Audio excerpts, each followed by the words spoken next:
આકાશવાણી સમાચાર સોનલ પરમાર વાંચે છે. સૌપ્રથમ મુખ્ય સમાચાર. નેશનલ મેડિકલ કમિશને કહ્યું છે કે ભારતમાં વિદેશી મેડિકલ સ્નાતકોની ઇન્ટર્નશીપનો બાકીનો ભાગ પૂર્ણ કરવા માટેની અરજીને માન્ય ગણવામાં આવશે. રશિયાના સંરક્ષણ મંત્રાલયે ઘોષણા કરી છે કે મારિયુપોલ અને વોલ્નોવાખા શહેરોમાં આજે રશિયાના સમય મુજબ સવારના 10 વાગ્યાથી માનવતાના ધોરણે કોરિડોર્સ ખુલ્લા મૂકવામાં આવશે. મણિપુર વિધાનસભાની ચૂંટણીના બીજા અને અંતિમ તબક્કામાં મતદાન થઈ રહ્યું છે. ઉત્તર પ્રદેશ વિધાનસભાના 7મા અને છેલ્લા તબક્કાના મતદાન માટે આજે પ્રચારનો અંતિમ દિવસ છે.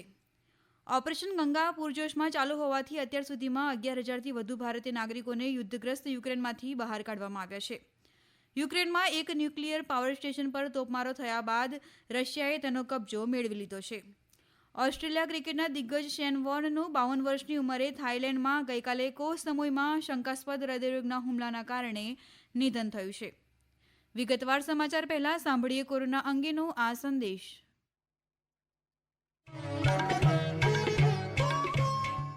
કોવિડ રોગચાળા સંદર્ભમાં શ્રોતાઓને સુરક્ષિત રહેવા માટે મહત્વની 4 તકેદારી રાખવા અપીલ છે. માસ્ક પહેરો, સામાજિક અંતર જાળવો, હાથ અને ચહેરો સ્વચ્છ રાખો અને રસીકરણ કરાવો. કોવિડ હેલ્પલાઇન નંબર્સ અમારી વેબસાઇટ www.newsonair.gov.in પર ઉપલબ્ધ છે.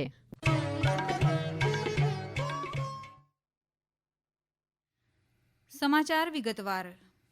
નેશનલ મેડિકલ કમિશને કહ્યું છે કે ભારતમાં વિદેશી મેડિકલ સ્નાતકોની ઇન્ટર્નશીપનો બાકીનો ભાગ પૂર્ણ કરવા માટેની અરજીને માન્ય ગણવામાં આવશે. આ પરિપત્ર યુક્રેનમાંથી ભારતીય વિદ્યાર્થીઓના સ્થળાંતર અભિયાન દરમિયાન આવ્યો છે.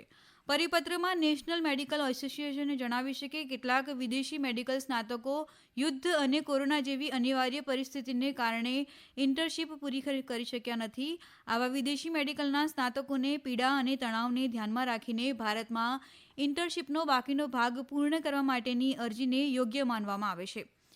અરજી પર રાજ્ય મેડિકલ કાઉન્સિલ દ્વારા પ્રક્રિયા હાથ ધરવામાં આવી શકે છે. જોકે ઉમેદવારોએ ભારતમાં ઇન્ટર્નશીપ પૂર્ણ કરવા માટે અરજી કરતા પહેલા ફોરેન મેડિકલ ગ્રેજ્યુએટ પરીક્ષા પાસ કરી હોવી જોઈએ. મણિપુર વિધાનસભાની ચૂંટણીના બીજા અને અંતિમ તબક્કામાં હાલ મતદાન ચાલી રહ્યું છે. મતદાન આજે સવારે 7 વાગે શરૂ થયું હતું અને સાંજે 4 વાગે પૂર્ણ થશે.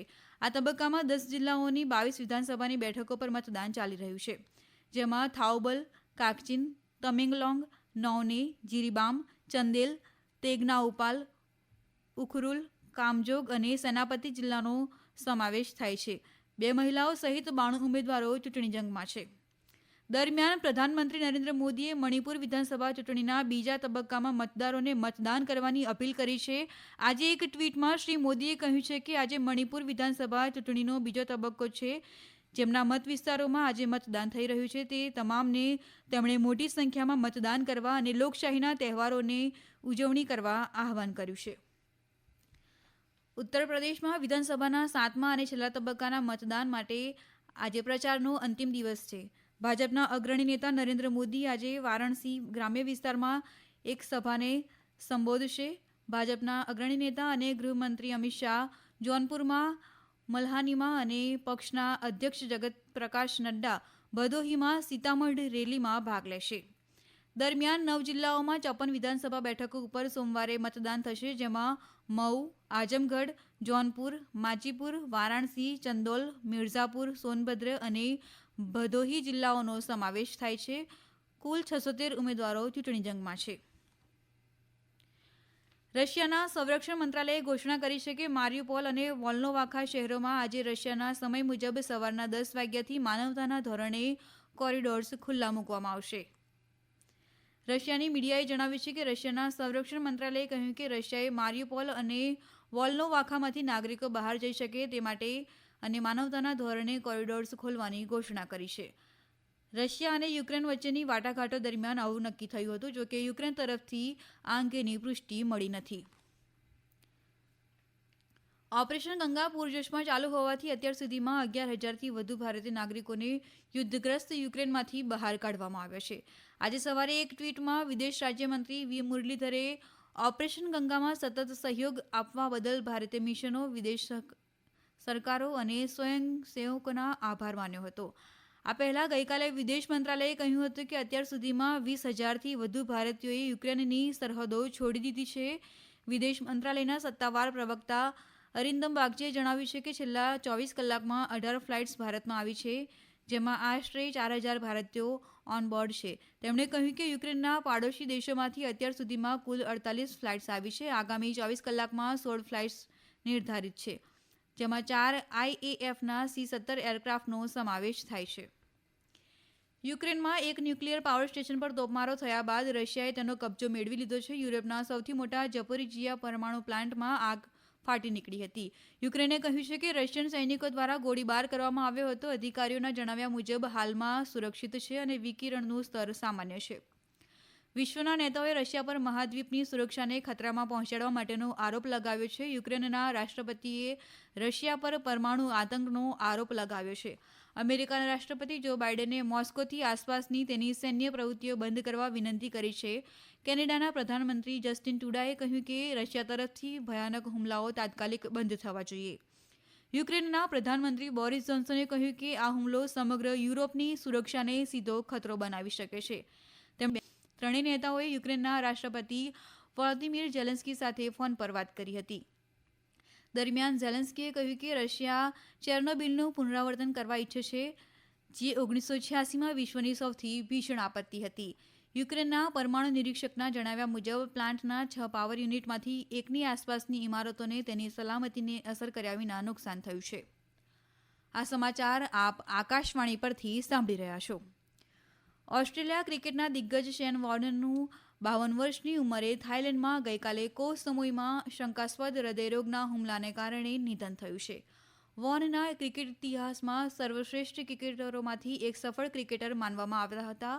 તેમણે 145 ટેસ્ટ મેચોમાં 708 વિકેટ ઝડપી હતી. તેઓ ઇતિહાસની સૌથી મહાન ટીમોમાંથી એકમાં મુખ્ય ખેલાડી હતા. વોર્નના મેનેજરે કહ્યું કે શેન પોતાની વિલામાં કોઈપણ જાતના પ્રતિભાવ વગર જોવા મળ્યા. મેડિકલ સ્ટાફના શ્રેષ્ઠ પ્રયાસો છતાં તેને બચાવી શકાયો નહીં. યુક્રેનના પાડોશી દેશો રોમાનિયા, પોલેન્ડ અને સ્લોવાકિયાના 629 વિદ્યાર્થીઓને લઈને આજે હિન્ડન વિમાની મથકે 3 C-17 વિમાનો આવી પહોંચ્યા છે. કેન્દ્રીય સંરક્ષણ રાજ્યમંત્રી અજય ભટ્ટે હિન્ડન વિમાની મથકે આ વિદ્યાર્થીઓને આગેવાની કરી, જેમને ઓપરેશન ગંગા અંતર્ગત યુક્રેનથી સુરક્ષિત બહાર કાઢવામાં આવ્યા હતા. મંત્રીએ કહ્યું કે યુવાન અને બહાદુર વિદ્યાર્થીઓના ચહેરા પર ખુશી અને રાહત જોઈને આનંદ થાય છે. રશિયાએ યુક્રેન પર કરેલા હુમલાના વિરોધમાં સિંગાપુરે રશિયા પર પ્રતિબંધો મૂકવાની જાહેરાત કરી છે. મળતા અહેવાલો મુજબ સિંગાપુર રશિયા વિરુદ્ધ નિકાસ પ્રતિબંધો મૂકશે. રશિયાની બેંકોને અપાતા ધિરાણ પર નાણાકીય મર્યાદા મૂકશે. ક્રિપ્ટોકરન્સીના હસ્તાંતરણ પર નિયંત્રણ મૂકશે. સિંગાપુર રશિયાની સેન્ટ્રલ બેંકને મદદ કરી શકે તેવી સેવા પૂરી પાડનારી નાણાકીય સંસ્થાઓ પર પણ પ્રતિબંધ મૂકશે. વિદેશ મંત્રી વિવિયન બાલકૃષ્ણને સંસદમાં કહ્યું કે સિંગાપુરનો હેતુ સમાન મત ધરાવતા અન્ય દેશોની જેમ જ રશિયા પર પ્રતિબંધ મૂકવાનો અને તેને નિયંત્રિત કરવાનો છે.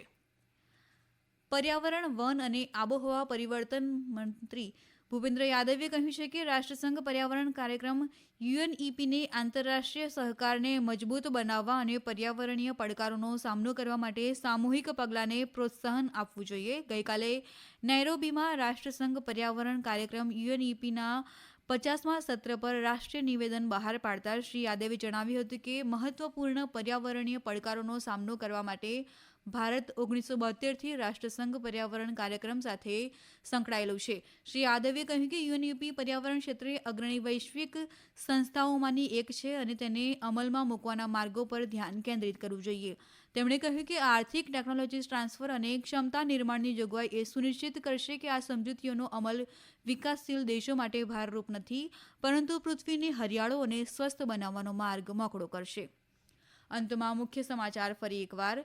નેશનલ મેડિકલ કમિશને કહ્યું છે કે ભારતમાં વિદેશી મેડિકલ સ્નાતકોને ઇન્ટર્નશીપનો બાકીનો ભાગ પૂર્ણ કરવા માટેની અરજીને માન્ય ગણવામાં આવશે. મણિપુર વિધાનસભાની ચૂંટણીના બીજા અને અંતિમ તબક્કામાં મતદાન ચાલી રહ્યું છે. રશિયાના સંરક્ષણ મંત્રાલયે ઘોષણા કરી છે કે મારિયુપોલ અને વોલ્નોવાખા શહેરોમાં આજે રશિયાના સમય મુજબ સવારના 10 વાગ્યાથી માનવતાના ધોરણે કોરિડોર્સ ખુલ્લા મૂકવામાં આવશે. ઉત્તર પ્રદેશ વિધાનસભાના 7મા અને છેલ્લા તબક્કાના મતદાન માટે આજે પ્રચારનો અંતિમ દિવસ છે. આકાશવાણી પરથી સમાચાર પૂરા થયા.